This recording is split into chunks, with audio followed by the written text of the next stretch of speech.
Mi padre abandonó a mi madre y a mí sin dejar rastro. 2 décadas después regresó enfermo, rogando que cuidáramos a sus hijos con la mujer por la que nos dejó. No imaginan lo que hice. El ruido del portazo fue lo último que recuerdo de mi padre. No hubo gritos, ni lágrimas, ni una escena de despedida. Solo ese golpe seco, como si cerrara la puerta a una vida entera. Tenía 10 años, y la casa se quedó muda.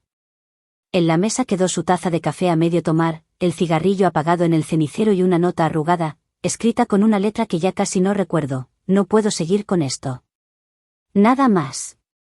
Ni una explicación, ni un los quiero, ni una promesa de volver.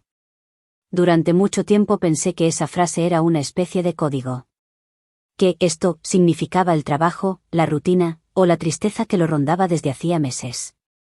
Pero cuando crecí, entendí que esto éramos nosotros.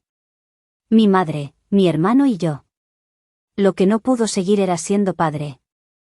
Mi madre intentó sostenerse, pero el abandono la quebró de una forma que nunca terminó de curar. Al principio fingía fortaleza, se levantaba temprano, hacía el desayuno, nos llevaba al colegio, volvía al trabajo y se dormía llorando. Pero cada día, una parte de ella se iba apagando. Dejó de sonreír, dejó de arreglarse, dejó de esperar llamadas. Yo era la que la escuchaba murmurar su nombre en las madrugadas. A veces hablaba con él como si todavía estuviera ahí: Juan, mira lo que hiciste con tus hijos. Otras veces solo se quedaba mirando la pared. Aprendí que el silencio puede ser más cruel que cualquier palabra. Mi hermano, en cambio, reaccionó con rabia. Decía que el viejo era un cobarde, un idiota que no merecía una lágrima.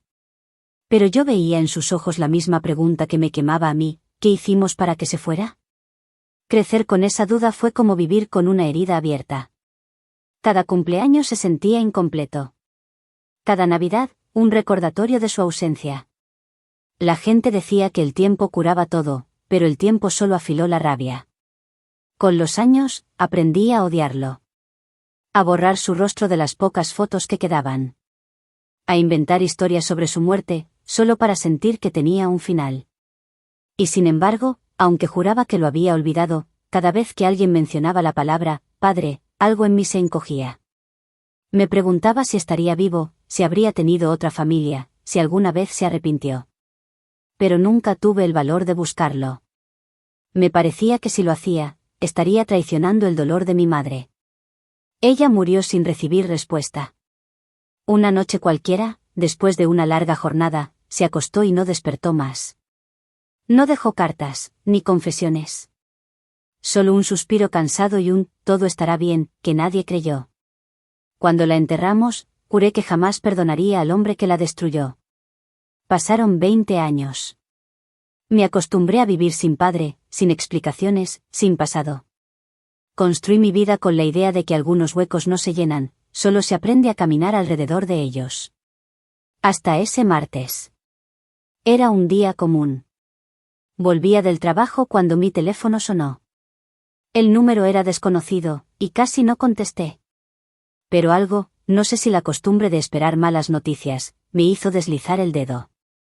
La voz al otro lado era pausada, masculina, y pronunció mi nombre completo con una familiaridad que me erizó la piel. Soy tu padre. El mundo se detuvo.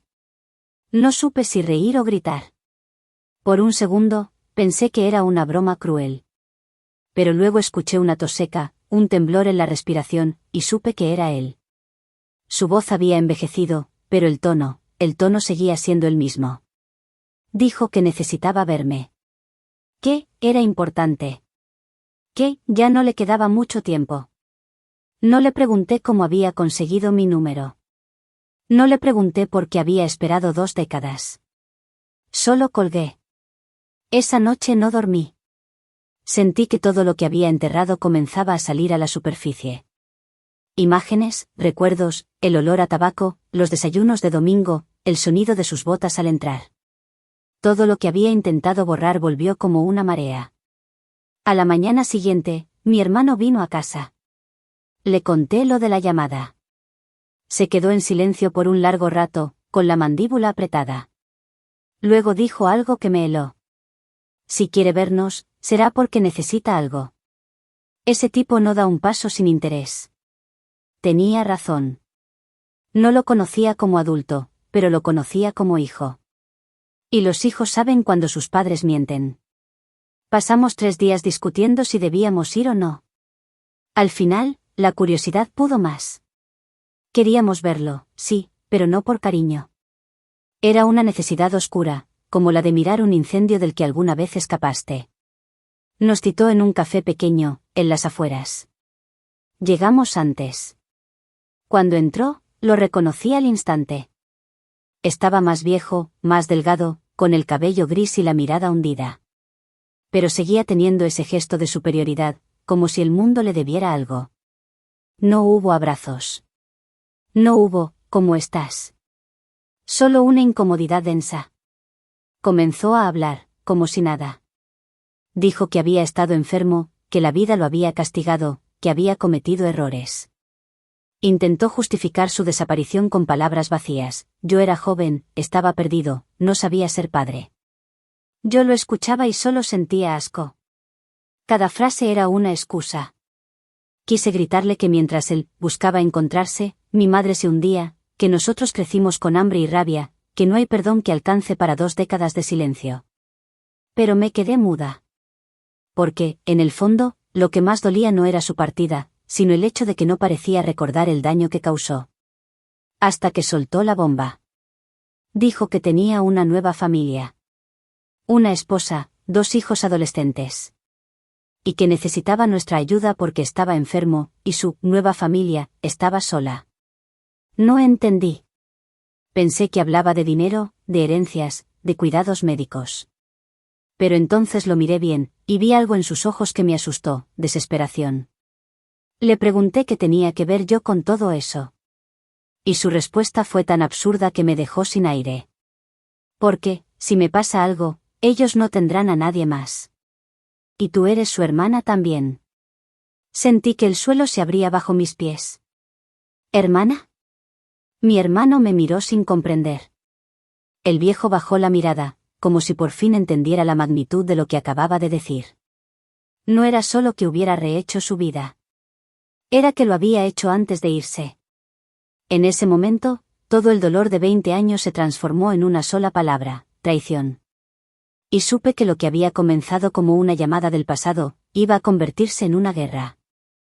Volver a verlo fue como abrir una herida que creía cicatrizada, solo para descubrir que todavía supuraba. Después de aquella reunión, juré no volver a escucharlo. Pero las palabras, eres su hermana también, me taladraban la cabeza día y noche. No podía evitar pensar en esa otra vida que él había construido a nuestras espaldas, mientras mi madre se consumía esperando noticias.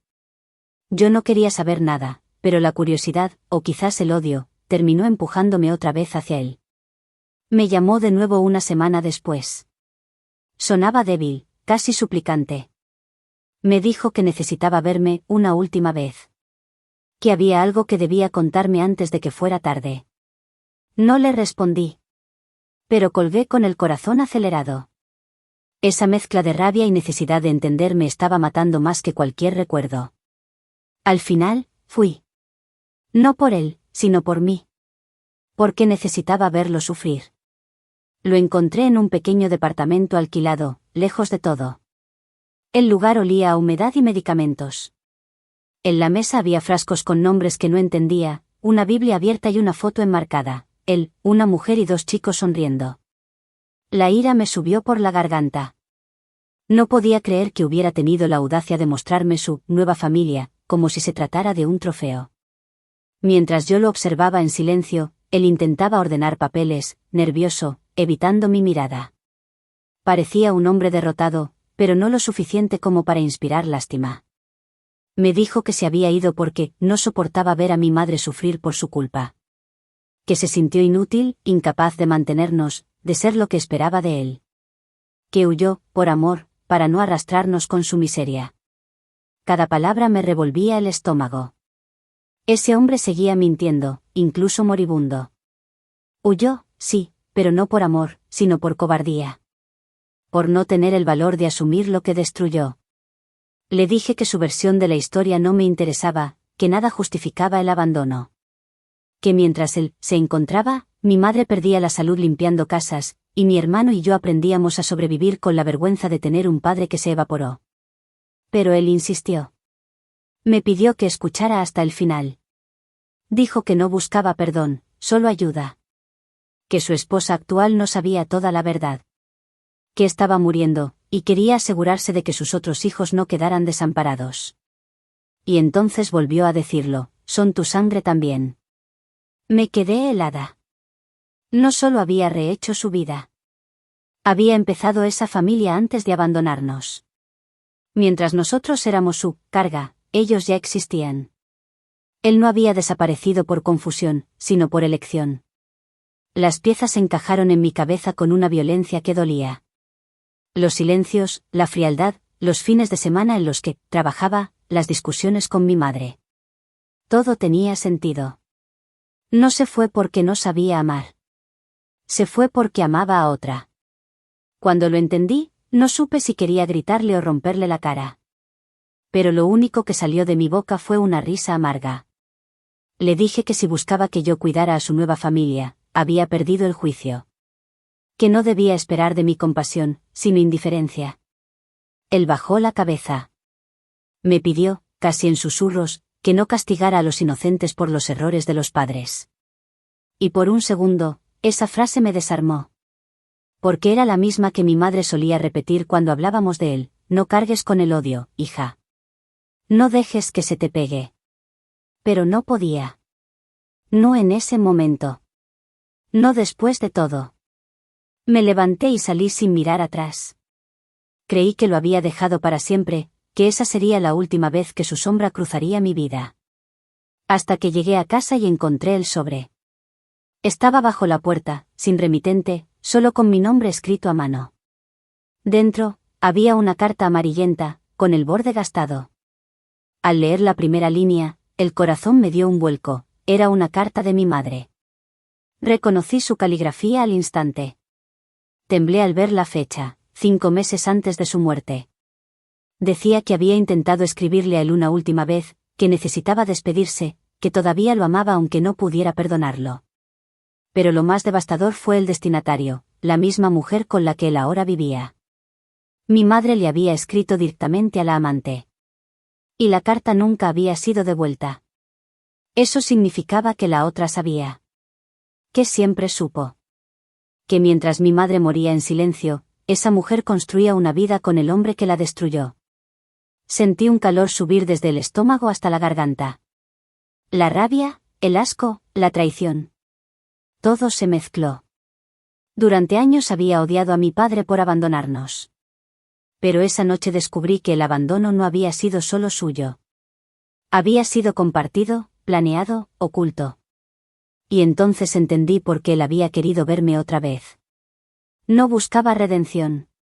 Buscaba alivio. Quería dejar su culpa en mis manos, pasarme el peso de sus decisiones antes de morir.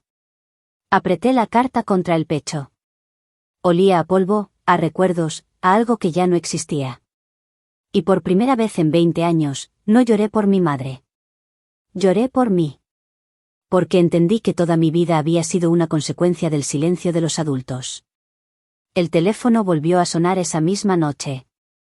Era él. Otra vez. No contesté.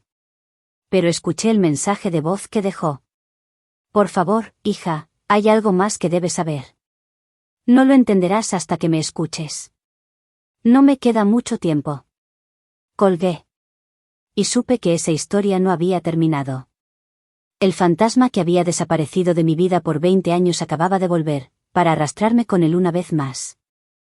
No dormí durante días. La voz de mi padre seguía retumbando en mi cabeza, como una maldición que no podía silenciar. Hay algo más que debes saber. Esa frase se volvió un eco constante. Intenté ignorarlo, pero la ansiedad se transformó en una necesidad insoportable de entender qué más podía quedar por descubrir después de tanta mentira. Fui al hospital. Lo encontré en una cama gris, conectado a un tubo de oxígeno, con la piel pálida y los ojos hundidos. Por un momento, dudé si era realmente él. El hombre que había sido el centro de mi odio durante 2 décadas ahora parecía una sombra de sí mismo. No era justo que alguien así pudiera morir sin pagar por lo que hizo, pero tampoco que me tocara a mí ser su testigo. Dijo mi nombre con un hilo de voz. No lo saludé. Me quedé de pie, mirándolo con el corazón helado. No necesitaba mentiras ni disculpas. Quería respuestas. Entonces las dio, sin rodeos, como quien se quita una carga antes de morir. Confesó que cuando aún vivía con mi madre, ya mantenía una relación con esa otra mujer. Que no fue una aventura breve, sino una doble vida. Que su segundo hijo, uno de esos que ahora me pedía que cuidara, había nacido antes de que él desapareciera. Eso significaba que el día que nos dejó, ya tenía otro bebé en brazos. No pude respirar. Sentí una punzada de asco y de vergüenza ajena. Todo mi sufrimiento, toda la historia que yo me había contado para sobrevivir, que mi padre estaba, perdido, confundido, deprimido, se derrumbó como un edificio de humo. No había confusión. Había elección. Había egoísmo. Había traición. Le pregunté por qué nunca regresó cuando mi madre murió. Dijo que lo supo, que alguien se lo contó. Y que no tuvo el valor de aparecer. No por miedo a mí o a mi hermano, sino por miedo a ver lo que había destruido con sus propias manos. No lloré. No podía. Llorar habría sido un gesto de ternura, y yo ya no tenía ternura para darle. Me dijo que su nueva familia no sabía la verdad. Que siempre les contó que su primera esposa lo había abandonado, que no pudo vernos crecer porque lo alejaron de nosotros. Que nos pintó como los culpables. Y ahora, con la muerte encima, quería corregir la historia. Dijo que su esposa actual lo había dejado, que sus hijos adolescentes no lo querían, que él solo deseaba que yo no repitiera su odio. Que los cuidara, que los ayudara cuando él no estuviera. Esa palabra, ayudar, me revolvió el alma. Ayudar a quienes fueron el resultado del dolor de mi madre. Ayudar a los que crecieron sobre nuestras ruinas. ¿Qué clase de castigo era ese? Quise marcharme, pero antes de hacerlo, él sacó una caja del cajón de la mesa junto a su cama. Dentro, había fotos, nosotros tres cuando éramos pequeños, y otras con su nueva familia. Las miré. Los rostros sonrientes, los cumpleaños felices, las playas, los paseos. Dos vidas paralelas. Una llena de amor, la otra, llena de vacío.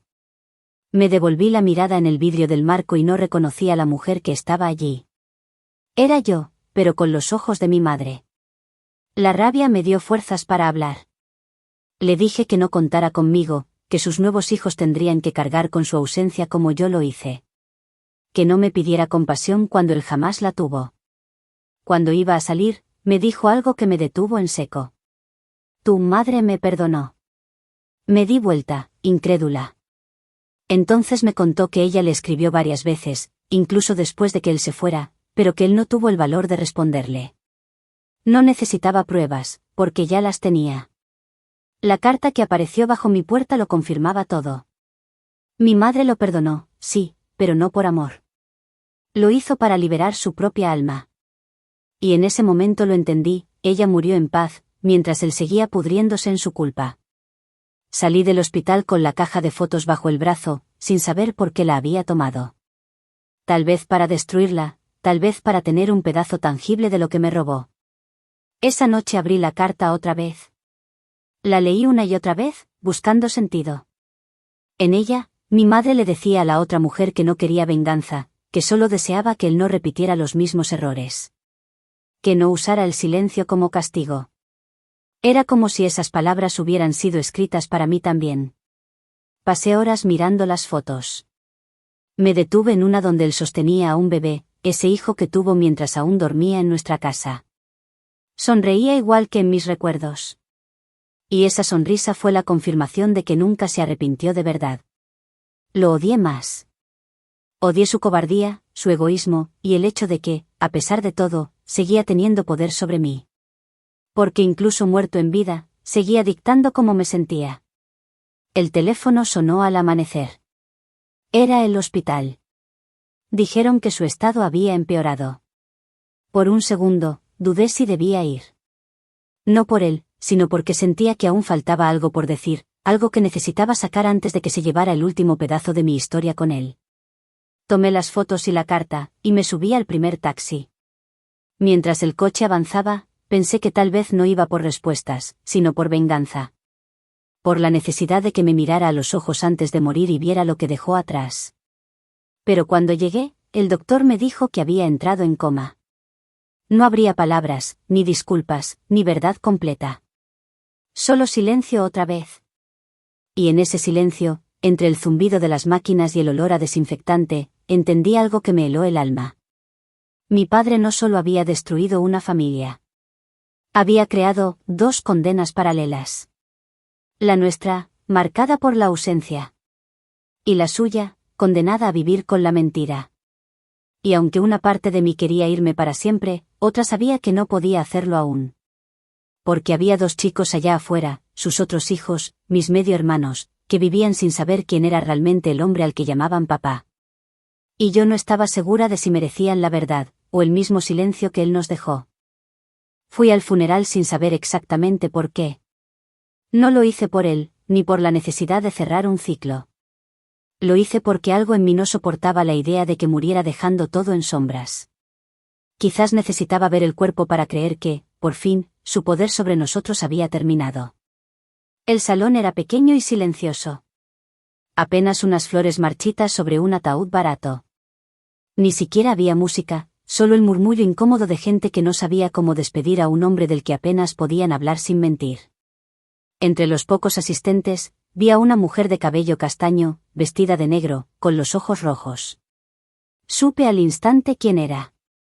La nueva esposa. Me miró con una mezcla de sorpresa y culpa. No dijo nada. Yo tampoco. No hacía falta. El aire entre nosotras estaba cargado de todo lo que ninguna tenía valor de pronunciar. Cuando terminó la ceremonia, ella se me acercó. Su voz temblaba, como si no estuviera segura de lo que debía sentir. Me dijo que él le había hablado de mí poco antes de morir. Que le pidió que me buscara, que me explicara todo.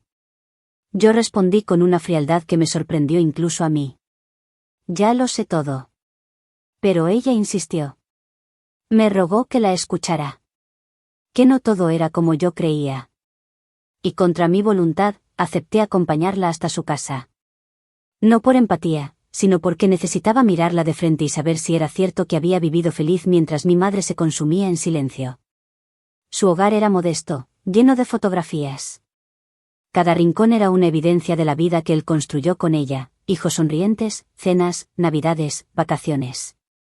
Las mismas escenas que mi infancia nunca tuvo. Me ofreció té, pero no lo toqué. Comenzó a hablar, despacio. Dijo que cuando conoció a mi padre, él le aseguró que estaba solo, que su matrimonio anterior había terminado hacía años, que su esposa lo había echado. Que solo tenía 2 hijos que no querían saber de él. Su voz se quebró cuando dijo que lo amó igual, que lo creyó, que incluso cuando sospechó, prefirió no preguntar demasiado. Y entonces la entendí, ella no era solo cómplice, también era víctima. Él la había usado para construir una nueva vida sobre los restos de la anterior. Sacó una caja de madera del armario. Dijo que él la dejó para mí. Dentro había papeles, fotos y un sobre cerrado. El sobre tenía mi nombre. Lo abrí con manos temblorosas. Eran las cartas de mi madre. Todas. Las que él nunca respondió. Las que ella escribió y él guardó sin leer. Fechadas, una por una, durante los primeros meses después de que se fue. Cada una más desesperada que la anterior. En la última, ella ya no pedía explicaciones. Solo decía, si algún día decides volver, dile a nuestros hijos que los amé hasta el último segundo. Sentí un nudo en la garganta. No lloré, no podía. Solo apreté los papeles contra el pecho, sabiendo que mi madre murió esperando a un hombre que nunca mereció ni una palabra suya. La mujer me observaba en silencio. Luego me contó que, poco antes de morir, él le confesó todo. Que dijo estar arrepentido, que temía irse dejando más ruinas de las que ya había causado. Que su último deseo era que no repitiéramos su abandono. No supe qué responder. Una parte de mí quería odiarla, gritarle que no tenía derecho a llorar. Pero otra parte, más cansada que furiosa, solo pensaba en los 2 hijos que él dejó atrás. Le pregunté por ellos. Me dijo que casi no hablaban con su padre desde hacía meses. Que se avergonzaban de él, que no entendían su enfermedad ni su culpa. Y de pronto sentí una punzada extraña. No era compasión, pero sí algo cercano. Una sensación amarga de ver mi propia historia repetida en otros cuerpos. Fui a verlos. No sabía qué iba a decir. No tenía un discurso preparado, ni una intención clara. Solo quería verles la cara, confirmar que existían, que eran reales, que el dolor tenía forma humana. Eran 2 adolescentes. Un chico de unos 16 y una chica de 14. Sus ojos eran los mismos que los míos. Cuando me presenté, se quedaron en silencio, confundidos, mirándome como si yo fuera un fantasma del pasado que nadie había invitado. No intenté explicar nada. Solo les dije que su padre había muerto, y que deberían saber la verdad algún día. Pero no ese día. Ese día, solo los observé y pensé en cómo el destino podía ser tan cruel. Yo había pasado la vida queriendo que mi padre volviera, y ellos pasaban la suya deseando que se fuera. Al salir de la casa, el viento era frío, pero me sentí más liviana. Había visto con mis propios ojos la otra mitad de la mentira. Y aunque el dolor seguía ahí, ya no era el mismo. Ya no era una herida abierta, sino una cicatriz que ardía, pero no sangraba. Sin embargo, esa noche, cuando volví a casa, el teléfono volvió a sonar. Era el abogado del hospital. Dijo que mi padre había dejado algo a mi nombre. Una carpeta con documentos y un testamento sin firmar. Fui al día siguiente. En la carpeta, solo había una carta. Una frase escrita con su letra temblorosa. No pude reparar el pasado, pero tal vez tú puedas salvar lo que queda. Debajo, una dirección. Era el orfanato donde yo había trabajado años atrás como voluntaria. No entendí. Hasta que el abogado me explicó que su esposa había decidido internar a los chicos allí después de su muerte, porque no podía mantenerlos sola. El mismo hombre que me abandonó me estaba pidiendo que cuidara a los hijos que tuvo mientras me abandonaba. Era el colmo de la ironía. Y aún así, algo dentro de mí, una voz que no era la suya ni la de mi madre, sino la mía, dijo, ve. No por él. Ni por ellos. Sino por mí. Porque tal vez, cuidar de esos hijos no era un acto de perdón, sino la única forma de no convertirme en lo que él fue. Salí del hospital con la carpeta en las manos. El cielo estaba gris, como si el mundo entero estuviera cansado de sostener tanto peso. Y por primera vez en 20 años, no sentí odio. Solo una calma incómoda, una que me decía que lo peor aún no había pasado. Porque el verdadero juicio no era para él. Era para mí. Y estaba a punto de empezar. Volver al orfanato fue como entrar en un espejo sucio del pasado. El olor a desinfectante, las paredes descascaradas, los colchones gastados, todo estaba igual que la última vez que había estado allí, ayudando a niños que no tenían a nadie. Entonces no sabía que un día volvería con 2 que sí tenían a alguien, pero que ese alguien había sido mi propio padre. Mientras cruzaba el portón, sentí un nudo en la garganta. Las risas apagadas de los niños resonaban como ecos de algo que nunca tuve. Me esperaban los 2 chicos, los hijos de él, los hermanos que nunca pedí. La trabajadora social me saludó con una cortesía forzada, como si intuyera que todo aquello era más que un trámite. Ellos estaban sentados en una mesa, mirando el suelo. No hablaban, no sonreían. Cuando me acerqué, el mayor alzó la vista, desafiante. Tenía los mismos ojos que mi padre, ese gris opaco que parecía esconder un universo de culpas. ¿Qué quieres?, me dijo sin rodeos. Su voz era seca, pero no por insolencia. Era el tono de alguien que ya se había rendido demasiadas veces. No supe qué responder. Vengo a ayudarlos, me sonaba hipócrita, y soy su hermana, me sonaba cruel. Así que solo dije. Vengo porque él me lo pidió. El chico soltó una risa corta, sin alegría. Sí, claro. También nos prometió que no se iba a morir. Esa frase me golpeó en el estómago. No por la muerte, sino por la mentira. Porque reconocí en su voz la misma decepción que había vivido toda mi infancia. Era la misma herida, solo que en otra generación. La trabajadora social me explicó que estaban allí temporalmente, que nadie había reclamado su custodia, y que si yo quería, podía solicitar tutela. No lo pensé. Dije que sí. No por compasión, sino porque sabía lo que era mirar al vacío y no tener a quién culpar. Durante las primeras semanas, todo fue silencio. Ellos no hablaban mucho, y yo no insistía. Cocinaba, los llevaba a la escuela, mantenía la casa en orden. Parecíamos tres desconocidos compartiendo un techo y un pasado que ninguno quería recordar. Pero el silencio no era vacío. Era una tregua. Una forma de reconocernos sin tocarnos demasiado. A veces, cuando creían que no los miraba, los veía observando las fotos de mi madre sobre la mesa.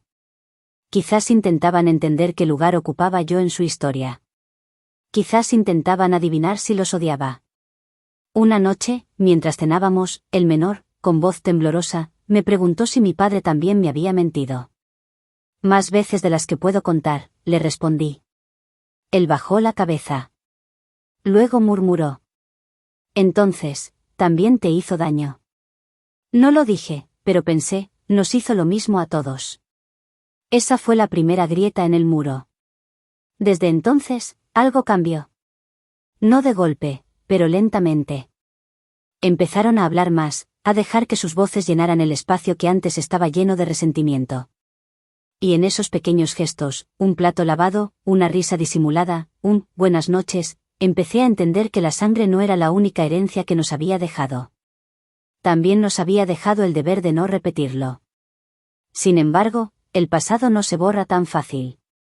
Una tarde recibí una carta certificada. Venía del despacho del abogado. Decía que la casa donde vivíamos seguía a nombre de mi padre, y que la nueva esposa reclamaba su parte. En otras palabras, querían echarnos. Por un momento, sentí que todo lo que había reconstruido se desmoronaba. Pero ya no era la misma persona que huía del dolor. Fui a verla. No por venganza, sino por cerrar el círculo. Cuando me abrió la puerta, parecía más vieja, más cansada. Tenía los ojos hinchados, la voz apagada. Me dijo que no podía mantener la casa donde él había muerto, que solo quería empezar de nuevo. Pero cuando mencioné a los chicos, bajó la mirada. No puedo con ellos, susurró. No me miran igual desde que se enteraron de todo. La entendí más de lo que quería admitir. Le dije que no le pediría nada, solo que me dejara quedarme con ellos. Firmó los papeles en silencio. Antes de irme, me dio algo, un llavero oxidado con las iniciales de mi padre grabadas. Él lo llevaba siempre, dijo. Decía que le recordaba lo que había perdido. Esa noche, después de acostar a los chicos, me quedé sola en el comedor. Puse el llavero sobre la mesa, junto a las cartas de mi madre. Dos objetos, dos mundos, dos mitades del mismo infierno. Y por primera vez, lloré. No por él. Por mí. Por todo lo que no supe sanar a tiempo. No sé si lo que sentí fue perdón. Tal vez no. Tal vez fue simplemente cansancio. Pero entendí que perdonar no era justificar, sino soltar la soga con la que uno mismo se asfixia. Un mes después, los chicos comenzaron a llamarme por mi nombre. Ya no me veían como una intrusa. Empezamos a tener una rutina, una vida. Los domingos cocinábamos juntos. A veces, cuando sonreían, podía ver un reflejo de lo que hubiera querido ser si mi historia hubiera sido distinta. Una tarde, mientras ordenaba la habitación, encontré algo escondido en la caja de papeles que me había dejado mi padre, una foto. Era él, joven, abrazando a mi madre en la playa.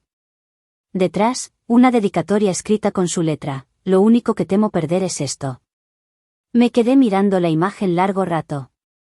Y comprendí que el perdón no se trata de borrar la memoria, sino de aprender a mirar sin que duela tanto. Decidí quemar la foto. No como castigo, sino como despedida. Salí al patio con un encendedor, la sostuve unos segundos y la vi arder. El fuego iluminó la noche con una calma que no había sentido en años. El llavero seguía en mi bolsillo. No lo quemé. Lo guardé, no como símbolo de él, sino como recordatorio de lo que no quiero volver a ser. Cuando regresé adentro, los chicos dormían. Los miré y supe que, aunque el pasado no podía cambiarse, el futuro sí podía escribirse distinto. Y justo cuando me giré para apagar la luz, escuché el teléfono sonar. Contesté. Del otro lado, una voz desconocida dijo mi nombre con tono grave. Tenemos que hablar sobre su padre, dijo. Mi cuerpo se tensó. ¿Qué pasa ahora? Pregunté. No está muerto. El silencio que siguió fue tan profundo que sentí el mundo detenerse. El fuego en el patio aún ardía cuando solté el teléfono y me quedé inmóvil. La verdad, acababa de resucitar. No sentí miedo, ni alivio, ni esperanza. Sentí rabia. Rabia pura, limpia, como la primera vez que me enteré de su desaparición. Había enterrado a mi padre por segunda vez, esta vez en vida, y ahora alguien me decía que él seguía respirando, que todo había sido otra mentira más. El hombre del teléfono se presentó como un abogado. Dijo que mi padre había fingido su muerte para proteger a su nueva familia de unas deudas que lo perseguían desde hace años. Que todo fue parte de un acuerdo con una red de contactos que lo ayudó a desaparecer legalmente. No podía creer lo que escuchaba. Primero el abandono. Luego la doble vida. Después el perdón forzado. Y ahora, una farsa de muerte. Colgué sin despedirme. No porque dudara de la información, sino porque ya no tenía energía para procesar más mentiras. Pero al día siguiente, alguien golpeó mi puerta. Era él. Mi padre. Más viejo, más flaco, pero con la misma mirada gris que me perseguía desde niña. Su barba estaba crecida, la ropa desgastada, las manos temblaban. No parecía un fugitivo, sino un espectro que había cruzado la frontera entre la culpa y la desesperación. No lo dejé entrar. Nos quedamos frente a frente, separados solo por el marco de la puerta. «Estás vivo», le dije, con voz que no reconocí como mía. Él asintió, bajando la cabeza. «Tenía que hacerlo», murmuró. «Me estaban buscando». ¿Era eso o arrastrar a todos conmigo? ¿A todos? ¿Incluyéndonos a nosotros? Pregunté. Porque parece que eso te sale muy bien, desaparecer y llamarlo sacrificio. Él intentó explicarse, pero no lo dejé hablar. Durante años, su voz había sido mi castigo. Ya no le debía atención, ni respeto, ni siquiera odio. Le dije que se fuera. Que para nosotros, él ya estaba muerto, y que esa era la única verdad que pensaba conservar. Pero entonces hizo algo que me detuvo. Sacó un sobredoblado y lo puso sobre el umbral. «No es para ti», dijo. «Es para ellos». Lo miré fijamente. «Ya no tienen nada que decirte. Tienen derecho a saber», susurró. Cerré la puerta. No quise leer la carta, pero tampoco pude tirarla. La dejé sobre la mesa, intacta, durante días. Hasta que el menor, con sus manos temblorosas, la encontró. Me pidió abrirla. No pude decir que no. Dentro había una carta para cada uno. Pero también una para mí. La abrí con el corazón encogido, aunque juraba no sentir nada por él. Sé que nunca podré explicar lo que hice. No busco tu perdón, solo que entiendas que no supe amar de otra forma. Huir fue mi manera de no destruirlos más. Fingir mi muerte fue la única forma de cerrar lo que yo mismo no podía sostener.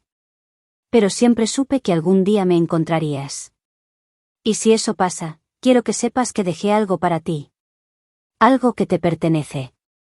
Adjunto a la carta había una llave. Sin dirección, sin pistas. Solo una letra grabada, M. Pensé que era otra de sus trampas emocionales, otro intento por mantenerme atrapada en su red de remordimientos. Pero el mayor insistió en ir conmigo a descubrir qué era. Seguimos la pista. El llavero coincidía con el símbolo de un pequeño local cerrado en las afueras del pueblo. La puerta estaba sellada, cubierta de polvo. Forzamos la cerradura. Dentro había cajas apiladas, fotos, herramientas viejas, y una libreta de tapas de cuero. Al abrirla, el aire se me escapó del pecho. Eran cartas. Decenas. Todas escritas para nosotros. Fechadas año tras año, desde el día en que desapareció. Nunca las envió. Nunca tuvo el valor. Pero estaban ahí, las palabras de un hombre que intentaba justificar lo injustificable, que escribía sobre cumpleaños que no vivió, enfermedades que no supo, amores que no mereció. No eran excusas. Eran confesiones. Pedazos de culpa escritos con la torpeza de quien sabe que ya es demasiado tarde. Leí cada palabra como si abriera una herida antigua, pero al mismo tiempo, algo dentro de mí se calmaba. No porque lo perdonara, sino porque al fin lo entendía. No se fue porque no nos amara. Se fue porque no supo soportar el peso de sí mismo. Salimos del lugar con el silencio pegado a la piel. Esa noche, los chicos y yo quemamos las cartas juntos. No como venganza, sino como ritual. Porque entender no significa reconciliarse, y soltar no siempre es lo mismo que perdonar. Al ver las llamas, sentí algo que nunca había sentido en todos esos años de rencor, libertad. Por primera vez, la historia de mi padre dejó de ser la mía. Días después, recibí un sobre del abogado. Era un documento notarial. En él, mi padre había dejado legalmente la casa y los ahorros a nombre de los chicos y mío. Sin condiciones. Y al final del documento, una última nota escrita a mano. No sé si alguna vez seré digno de llamarte hija. Pero quiero que tengas algo mío, no por culpa, sino por amor. Gracias por cuidarlos mejor de lo que yo pude cuidarte. No lloré. Solo sonreí, cansada. Porque entendí que el abandono, aunque duele, también puede ser el punto de partida de una vida distinta. Hoy, cuando miro a esos dos chicos convertidos en mis hermanos, sé que nada de esto fue en vano. La historia de mi padre no terminó con su regreso. Terminó conmigo, cuando decidí no repetirla. Y si algo aprendí de todo esto, es que a veces el perdón no es un acto de bondad. Es un acto de supervivencia. Cerré la libreta, guardé la llave y caminé hacia la puerta. El viento del atardecer entró, tibio, ligero. Por primera vez en mi vida, sentí que la casa estaba llena. Mi padre desapareció por 20 años, y volvió solo para que entendiera, al final, que no había que cuidarlo a él, sino a lo que dejó roto detrás. Y eso, aunque nunca lo sepa, sí lo hice.